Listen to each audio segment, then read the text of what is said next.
सबसे biggest challenge तो starting में ही आप ना चेस करने लग जाते हो प्रॉफिट्स को। Stock market is all about the probabilities, right. हम प्रोबेबिलिटीज को डील कर रहे हैं, तो हमें प्रोबेबिलिटीज को डील करना है तो हमें हमेशा डबल या ट्रिपल कंफर्मेशंस लेनी है। जो मेरा सबसे बड़ा लॉस रहा ना, उसने मुझे एक चीज़ सिखाई, कैपिटल प्रिजर्वेशन। मैंने ओवरनाइट पोजीशन ले ली और वो भी नेकेड, तो उसी टाइम मार्केट एकदम से रिवर्स कर गई। उस दिन मुझे बहुत बड़ा झटका लगा था। तो उस दिन के बाद से उसने मुझे एक चीज़ सिखा दी, करनी है तो स्टॉप लॉस लगा के करनी है और हेज करके करनी, नहीं तो नहीं करनी ट्रेडिंग। मेरे 1.5 लाख करीब का लॉस हुआ था, जिसमें सबसे बड़ा लॉस था मेरा। जब हमारा लॉस होता है ना, सिर्फ आपका लॉस नहीं होता, सबसे ज़्यादा इफेक्ट पड़ता है साइकोलॉजी पे। जैसे ही ट्रेड लूँ, ठीक है, एक कैंडल आई, रेड कैंडल आई, चलो निकल जाओ, ऊपर चलने लगा, एंट्री कर लो। ये साइकोलॉजी खराब होने का रीज़न। तो अगर आपकी स्ट्रैटेजी सही है, ट्रेड गलत हो गया तो डोंट वरी। स्विंग में मैंने एक स्टॉक पकड़ा था गोल्डियाम करके, एंड उसको मैंने 3 गुना करा। मैं क्रिप्टो ट्रेडिंग करती हूँ and it is really a good, एक अब हमारे लिए एक नया सिनेरियो खुल रहा है। आपको जो समझ में आता है उसमें ज़्यादा स्टॉक्स में लगाओ, कुछ परसेंटेज 20-25% आप क्रिप्टो में लेकर आ सकते हो। क्रिप्टो में तो इसमें गैप अप गैप डाउन का कोई चक्कर नहीं है। अगर आपको लिमिटेड लॉस लिमिटेड प्रॉफिट वाले प्रॉपर बनाना है ट्रेड, तो आप हेजिंग करोगे। 1 नाइट बिफोर आपको प्रॉपर, आप जिसमें भी आपको ट्रेड करना है उसके चार्ट्स आपके रेडी होने चाहिए। चार्ट्स पे आपको लेवल्स मार्क होने चाहिए, आपको लेवल्स पे वर्क करना है। सबसे बड़ी बात, patience is the key to success. ये तो हमारी मार्केट में सबसे पहले काम आता है।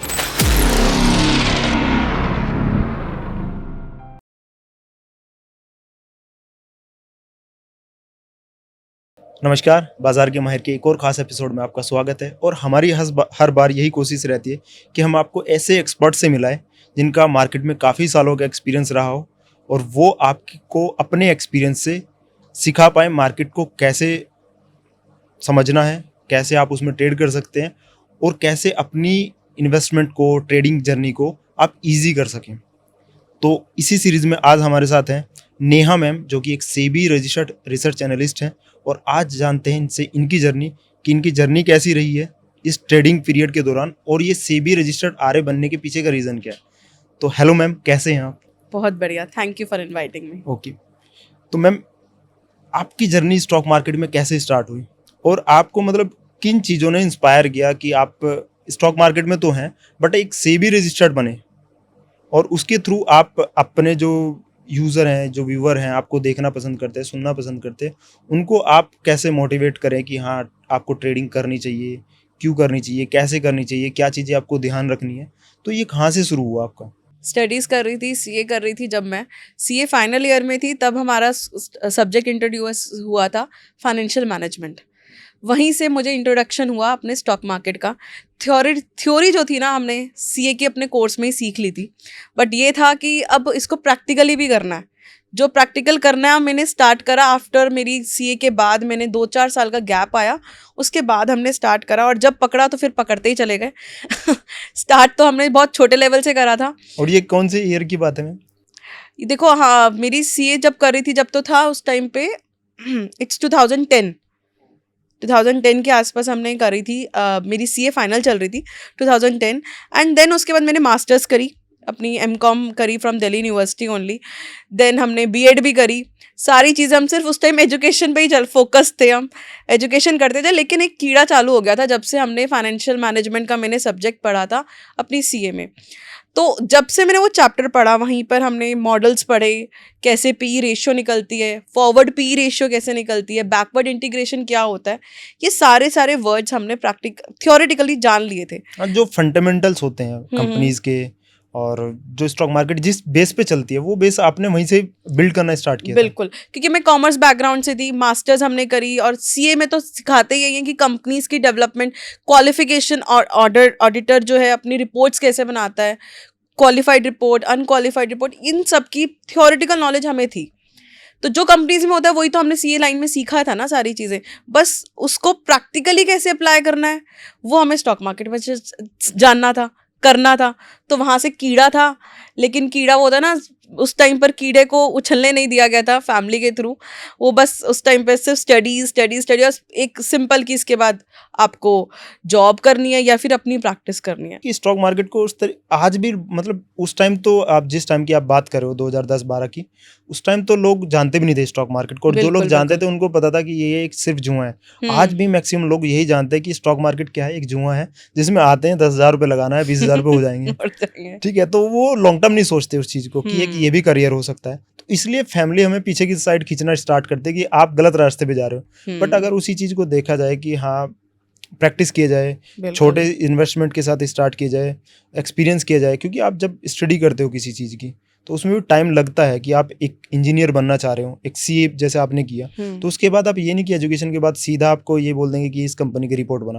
उस पे भी बीच में भी एक प्रैक्टिस होती है कि आप ये प्रैक्टिस करके इस सीए के साथ काम करेंगे, देन आप कंपनी के जो भी एक मेन रोल में आएंगे। तो लोग इस तरीके से डरते हैं लोग आज भी मार्केट से। उसके पहले भी स्टडी करोगे, उसके अंदर एक्सपीरियंस लोगे छोटे छोटे अमाउंट से, तभी तो आप प्रॉपर ट्रेडर बन सकते हो। तो वो इट टेक्स टाइम। तो वो जो टीथिंग पीरियड होता है ना, वो हमें उस पर स्पेंड करना ही पड़ता है। बिल्कुल। और मैम इसमें जब आपने स्टॉक मार्केट स्टार्ट किया तो उसमें अर्ली जब स्टार्ट करते हैं तो हर किसी ट्रेडर का, हर किसी का इन्वेस्टमेंट, मान लो कि कोई भी इन्वेस्टमेंट के थ्रू जा रहा है तो कुछ ना कुछ चैलेंज आता है। तो आपका क्या बिगेस्ट चैलेंज रहा है इस जर्नी के दौरान?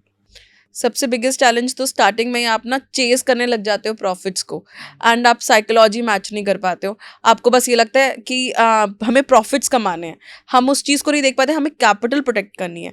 इस जो मैंने अपनी लॉसेस से और इससे यही सबसे पहले सीखा कि हमें चेज नहीं करना प्रॉफिट को, हमें सिर्फ पहले कैपिटल प्रिजर्व करनी है एंड रिस्क मैनेजमेंट से करनी है। ये सबसे इंपॉर्टेंट है। तो आपने जब स्टार्टिंग की थी तो आप जब की थी और अब भी आप फ्यूचर ऑप्शन करते हो या फिर इक्विटी बेस ही पूरा जो आपकी इन्वेस्टमेंट रहती है, ट्रेडिंग रहती है, जो साइकोलॉजी रहती है, वो किस तरीके से रहती है? मेरी दोनों है, फ्यूचर्स एंड ऑप्शंस भी करती हूँ एज वेल एज मैं अपना स्विंग भी करती हूँ। लेकिन हमारा ना डिफाइंड रहता है कि स्विंग के लिए हमारा इतना अमाउंट है, फ्यूचर्स एंड ऑप्शंस के लिए इतना है। As you all know, futures and options थोड़ा सा रिस्की तो है ही है, एवरीवन नोज दिस। वॉलेटाइल रहते हैं, वॉलेटाइल रहती है मार्केट, तो हमें अपना पूरी कैपिटल नहीं लगानी, थोड़ी लिमिटेड कैपिटल से हमें करना है उसमें। और आप ये फंडामेंटल और टेक्निकल एनालिसिस के थ्रू करते हैं कैसे? यस, पहले मेरा कोई भी अगर स्टॉक्स ले रहे हैं हम, तो हम मैंने पहले भी डिस्कस करा है बहुत बार, और ये मेरी एक रूल बना हुआ है कि stock market is all about the probabilities, right. हम प्रोबेबिलिटीज को डील कर रहे हैं, तो हमें प्रोबेबिलिटीज को डील करना है, तो हमें हमेशा डबल या ट्रिपल कंफर्मेशंस लेनी है। अगर आपको स्टॉक्स में करना है तो आपको फंडामेंटल एनालिसिस करनी है, उसमें से जो आपके स्टॉक्स निकलेंगे उसमें आप टेक्निकल्स लगा के उसको ट्रेड करो। ये मेरा फंडा है, राइट। एंड अगर आपको फ्यूचर्स एंड ऑप्शंस करना है तो उसके अंदर आप प्राइस एक्शन भी देखो, साथ में ओआई डाटा देखो, वॉल्यूम एनालिसिस करो। जब आप दोनों तीनों की कंफर्मेशंस लेते हो तो आपकी विनिंग रेशियो बहुत ज़्यादा हाई हो जाती है। ओके।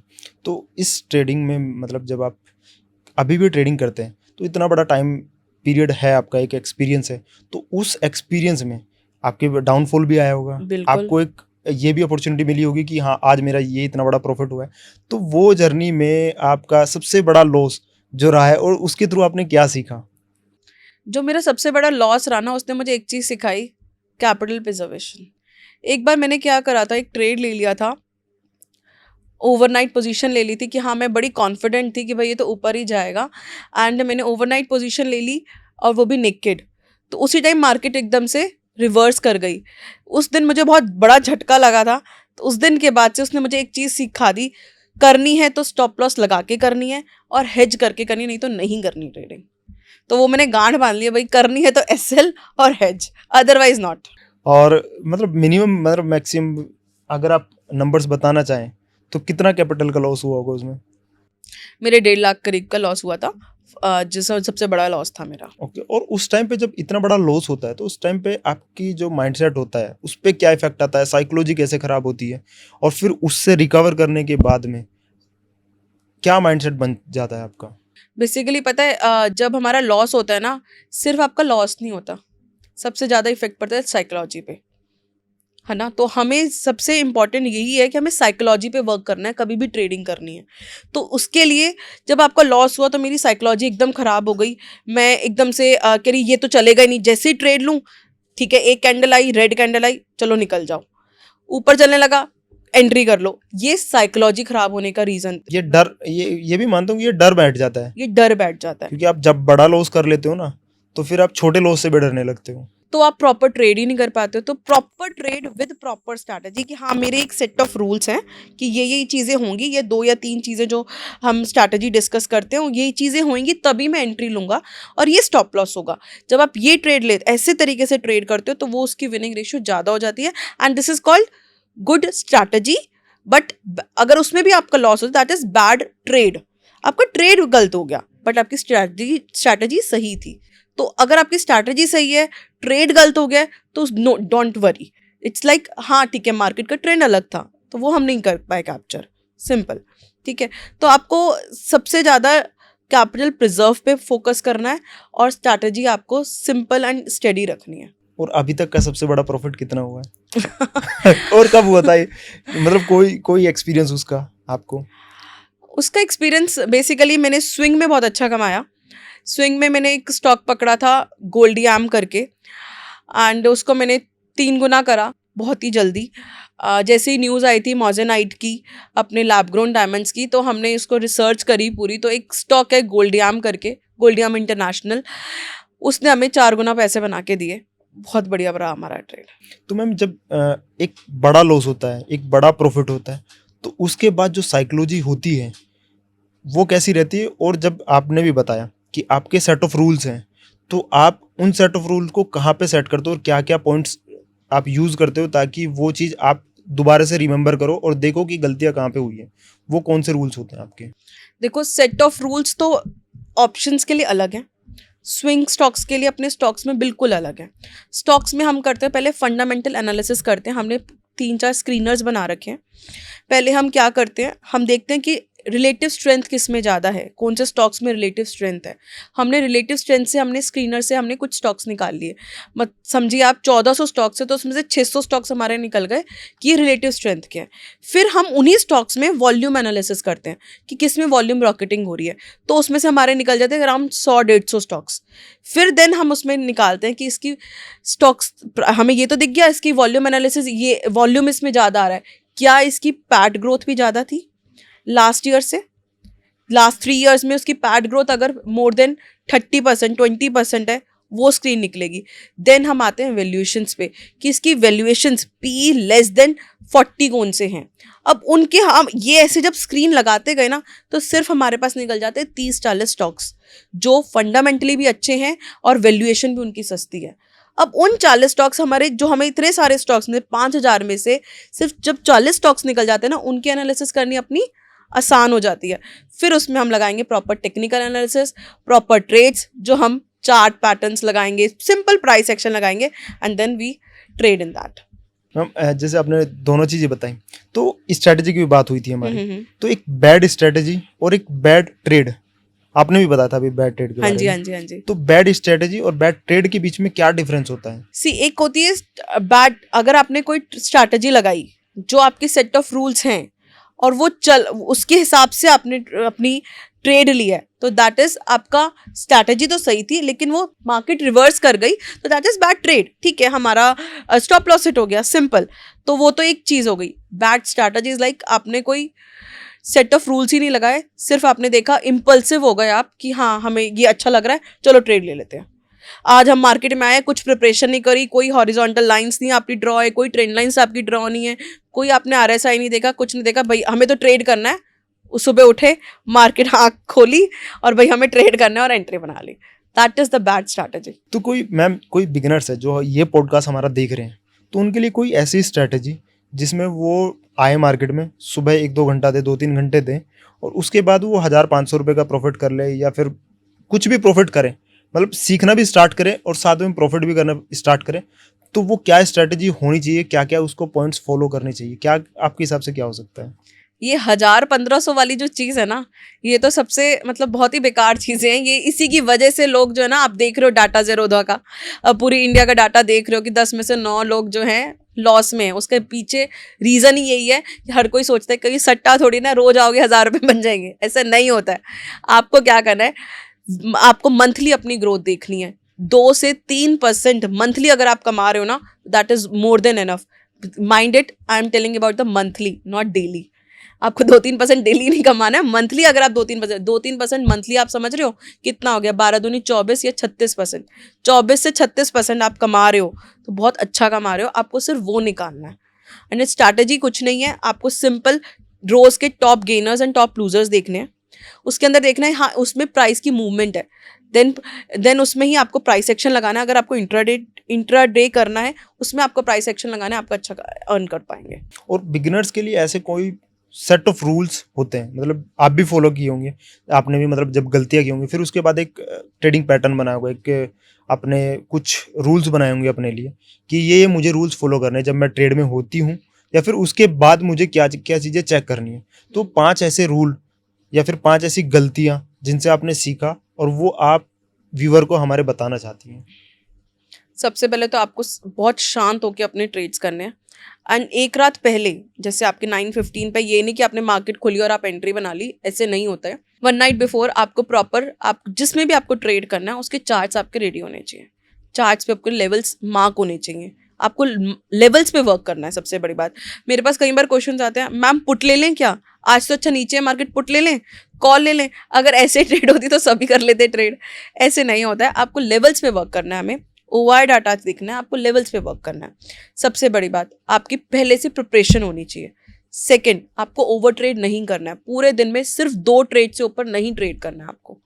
एक मॉर्निंग का 9 से 11 का स्लॉट होता है जिसमें ज़्यादा मूवमेंट्स रहती हैं, एक 2 से 3 का स्लॉट होता है उसमें ज़्यादा मूवमेंट्स जिसमें वॉलेटिलिटी हाई रहती है। वॉलेटिलिटी हाई, तो आपको उसी वॉलेटिलिटी को कैप्चर करना है। अगर आप इंट्राडे कर रहे हो राइट, तो आप उसी में ट्रेड करोगे। अब जैसे अब देखो, अब स्विंग ट्रेड्स हमने बिल्कुल नहीं करे, पीछे मार्केट इतनी फॉल करी, अक्टूबर से लेकर मार्च तक बिल्कुल फॉल था मार्केट, हमें ट्रेड्स नहीं मिल रहे थे स्विंग के, हमने नहीं करे, ठीक है, कम मिल रहे थे ट्रेड्स, जो मिल रहे थे बहुत ही स्मॉल कैप्स में मिल रहे थे, उसमें भी हमने करे ट्रेड्स, लेकिन बहुत लिमिटेड क्वांटिटी से। तो ऐसा मार्केट में ऐसे ऐसे फेजेस आते हैं, तो आपको वेट करना है। और market is all about the patience. Entry exit तो कोई भी करेगा, बटन दबाना हो जाएगा, बटन दबाना हो जाएगा, लेकिन सारा काम है पेशेंस का।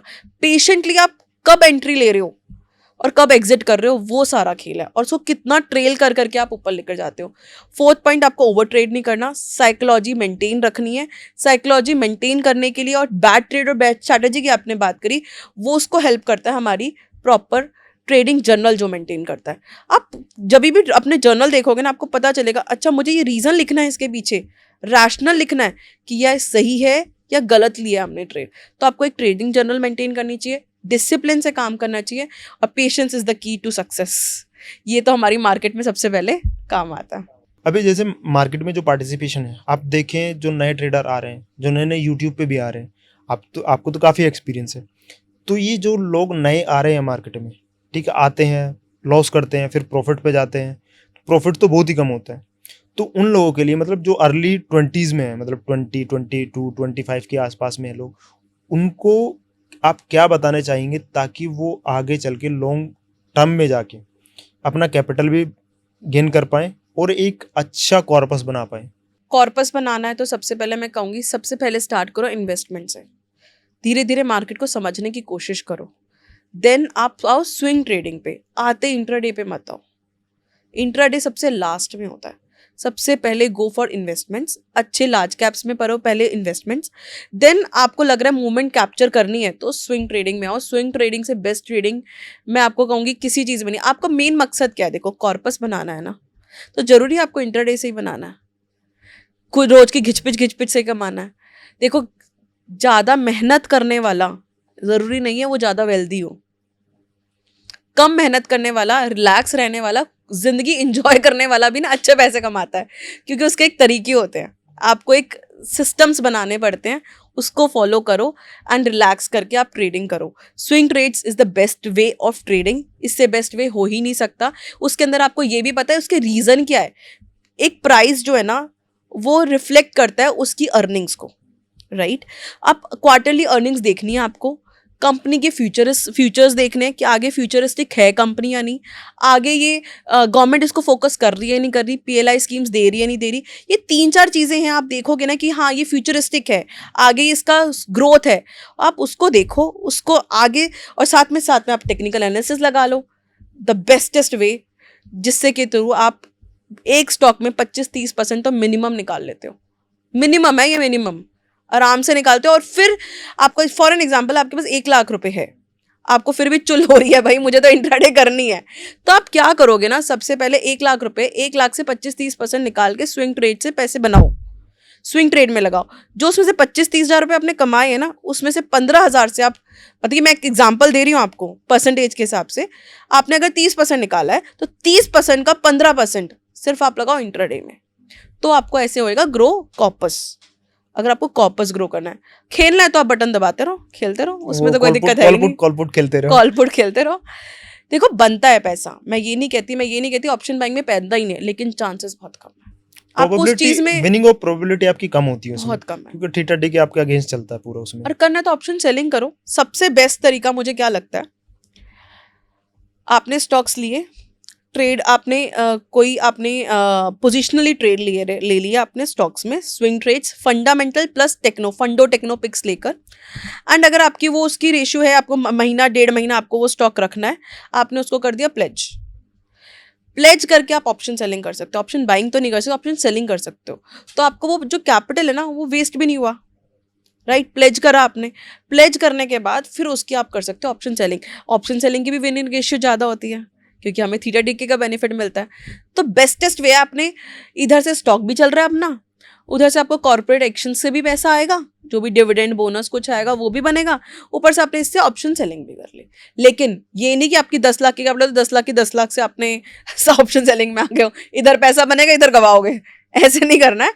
लिमिटेड कैपिटल से ऑप्शंस करो, लिमिटेड कैपिटल से। अगर जब हम ऑप्शन सेलिंग करते हैं तो ऑप्शन सेलिंग में होता है क्या है कि आप थीटा डीके खाते हो, हाँ। तो उसमें जितना आप थीटा डीके खाओगे उसका एक लिमिटेड अमाउंट जो प्रॉफिट होगा वो आपको मिलेगा, वो जो पहले से डिफाइन है, ठीक है। जब लॉसेस होते हैं वो अनडिफाइन होते हैं पूरा, ठीक है। तो उसको ओवरकम करने के लिए हम क्या स्ट्रेटेजी फॉलो कर सकते हैं?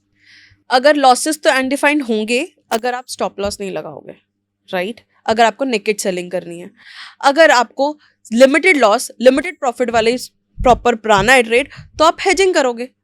हेज करोगे जब किसी चीज़ को, तो हमें ये पता है इसमें से 20,000 रुपये जाने वाले, 40,000 रुपये आने वाले, 40,000 रुपये जाने वाले, 50,000 रुपये आने वाले, ये हमारा पहले से डिफाइंड होगा। तो हम इसके लिए करते हैं, डिप्लॉय करते हैं स्ट्रैटेजीज।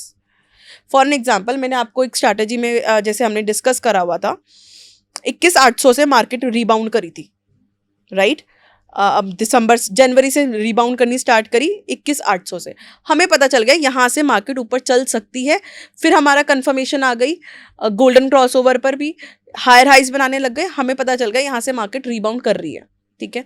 हमने क्या करा, 24,800 पे पुट ऑप्शन सेल करा, मतलब कि ऊपर जाने के लिए पुट ऑप्शन सेल कर दिया। अब इसको हेज करने के लिए, देखो मार्केट है, ये सरप्राइजेस देती है मार्केट, जब मर्जी आप कहोगे ना मैं तो जीत रहा हूँ, वो थप्पड़ भी मारेगी, इसलिए कॉन्फिडेंस रखना है, लेकिन ओवर कॉन्फिडेंस नहीं होना चाहिए।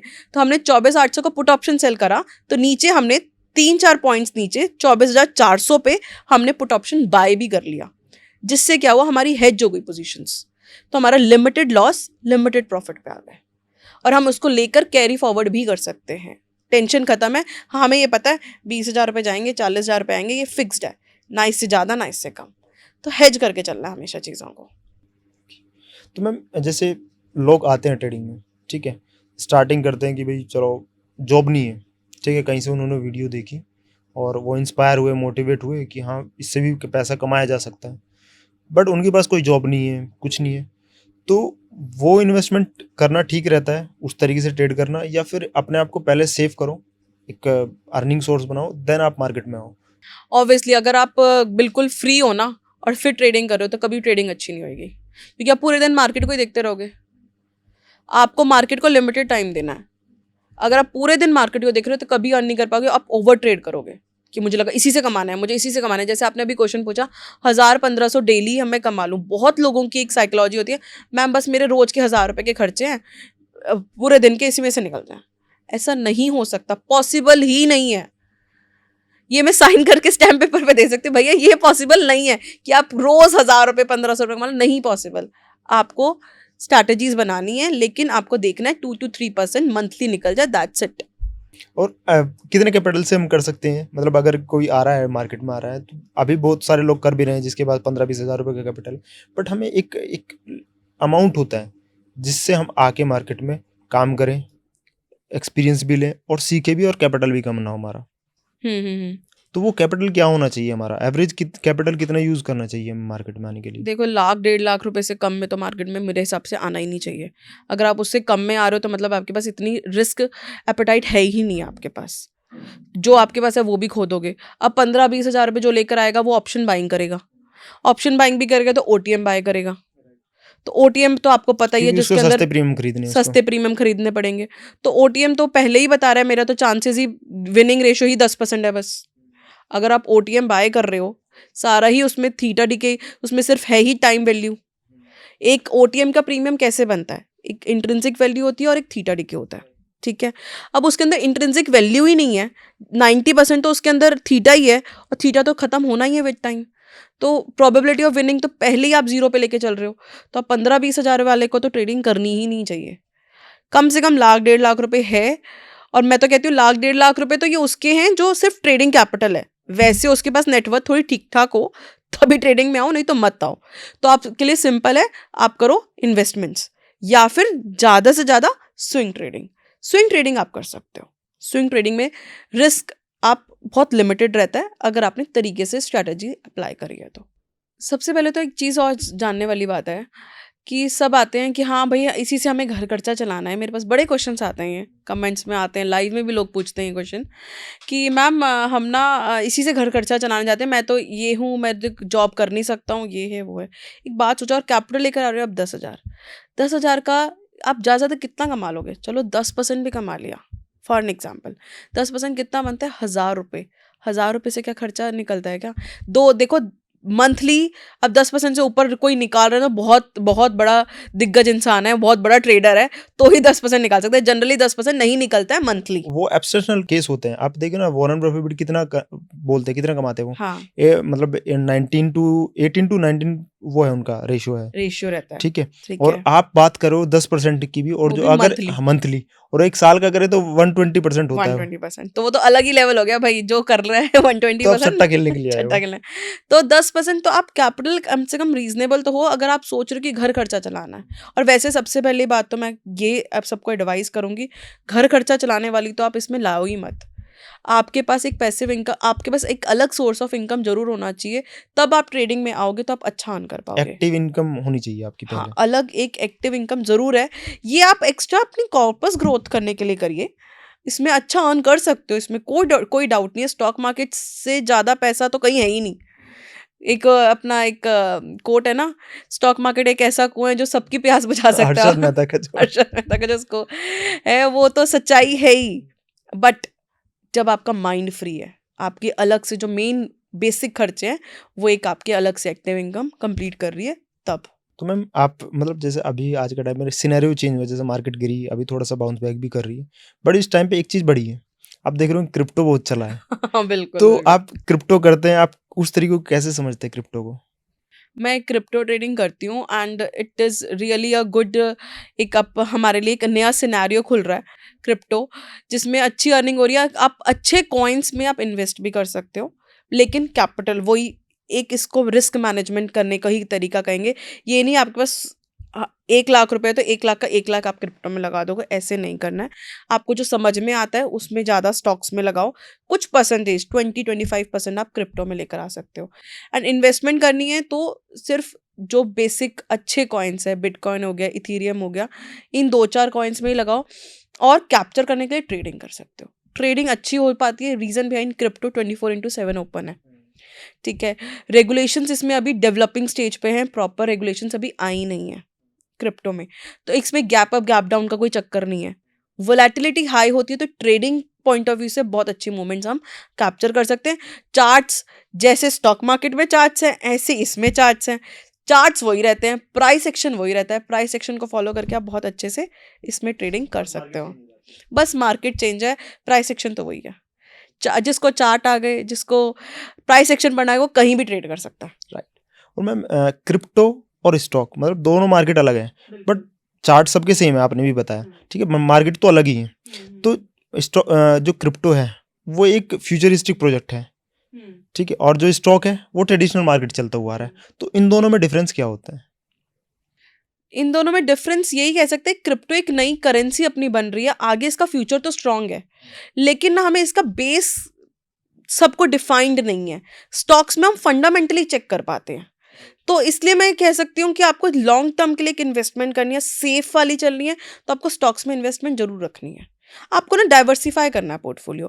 क्रिप्टो को हम मना भी नहीं कर रहे हैं, क्रिप्टो तो करनी है, अगर नया आपके पास अपॉर्चुनिटी आ रही है, वाई टू वेस्ट दैट, आपको वो भी फॉलो करना है, लेकिन डाइवर्सिफाई करके। स्टॉक्स में अलग से पैसे लगाना है, क्योंकि आप फंडामेंटल्स चेक कर पाते हो, इसमें भी फंडामेंटल्स होते हैं, लेकिन प्रॉपर आप हर चीज़, हर किसी को अभी फुल ना मैच्योर नहीं हुई अभी मार्केट क्रिप्टो की।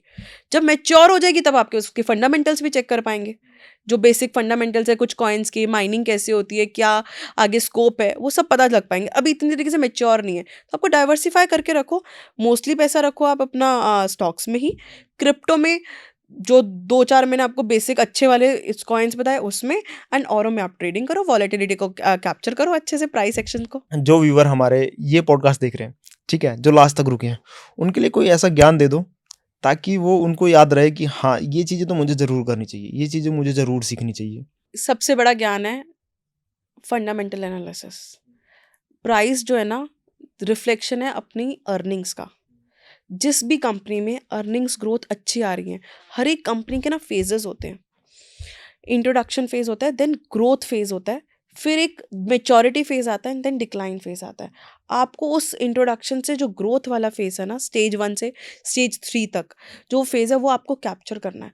उसको कैप्चर करने के लिए आप अच्छी अच्छी फंडामेंटली स्ट्रॉन्ग कंपनीज निकालो, जिसके अंदर ईपीएस ग्रोइंग स्टेज पे हो, पैट इंक्रीज हो रहा है, मैनेजमेंट की गाइडेंस अच्छी आ रही है, जहाँ पे गवर्नमेंट का फोकस शिफ्ट हो रहा है। और ये सब इजी है, बहुत मुश्किल नहीं है। स्क्रीनर्स अवेलेबल होते हैं, स्क्रीनर्स सेट करने होते हैं, फिर उसमें से आगे आप एक एनालिसिस करेंगे, आपको बहुत ही बढ़िया बढ़िया स्टॉक्स मिलेंगे। आपको लगेगा अच्छा ये वाला स्टॉक भी है, जिसने हमें, जो तो कहीं न्यूज़ में, कहीं इंस्टाग्राम पे कहीं दिख ही नहीं रहा। आई एम टेलिंग यू, वो दिखता भी नहीं है, वो और कुछ पोटेंशियल उनका काफ़ी हाई है। उसका पोटेंशियल बहुत हाई होता है। यूं मूवमेंट आती है, और कोई कोई एंकर, कोई इन्फ्लुएंसर, ना ही कोई यूट्यूबर, और ना ही कोई जी बिजनेस, ना ही CNBC, कोई उसको कवर नहीं कर रहा है। आपको वो खुद की एनालिसिस करनी है, वो निकाल के उनकी कॉन कॉल्स पढ़ो, आपको मजा आने लगेगा। अच्छा ये कंपनी ये काम कर रही है, अच्छा एसी बन रहा है, तो एसी के पीछे जो पाइप बन रही है, पाइप के अंदर जो ये प्रोडक्ट लग रहा है, वो कौन बना रहा है, वो कौन सी स्मॉल कैप कंपनी है जो इन सबको प्रोवाइड कर रही है, वो निकालने की कोशिश करो। आपको मजा आने लग जाए, जब ये पढ़ने लग जाओगे ना, यू फील ग्रेट कि हाँ ये तो मुझे पता ही नहीं था। और मोटा प्रॉफिट भी बनेगा, बहुत मोटा प्रॉफिट बनेगा। आप कहोगे अच्छा भाई ये बनता है पैसा, तो क्या लगे वो बटन दबाने में, पता चलेगा, फिर आपको लगेगा क्या पैसा बनता है, और फ्री रहोगे। आज यहाँ स्टेकेशन पे जा रहे हो, कहीं कहीं घूमने जा रहे हो, कनाडा जा रहे हो, वो मजे ले पाओगे जिंदगी के। Thank you so much ma'am, आपने हमारे साथ मतलब इतनी अच्छी इन्फॉर्मेशन शेयर की, और हमारे व्यूवर्स को भी ये काफ़ी अच्छा लगा होगा पॉडकास्ट। और अगर आप इस पॉडकास्ट में अभी तक रुके हो तो मैम की स्ट्रैटेजी आने वाली है, वो ज़रूर जाके देखना। तो thank you so much, signing off. Thank you. अगर आपके भी कोई फेवरेट ट्रेडर हैं जिन्हें आप बाजार के माहिर पर देखना चाहते हैं, तो हमें कमेंट बॉक्स में ज़रूर बताएं, हम उन्हें इनवाइट करेंगे। और हाँ, अगर आप एक ट्रेडर हैं और अपनी जर्नी बाजार के माहिर पर शेयर करना चाहते हैं, तो डिस्क्रिप्शन में दिए फॉर्म को ज़रूर भरें। ऐसे ही और वीडियोस देखने के लिए चैनल को सब्सक्राइब करें और बेल आइकॉन भी प्रेस कर दें।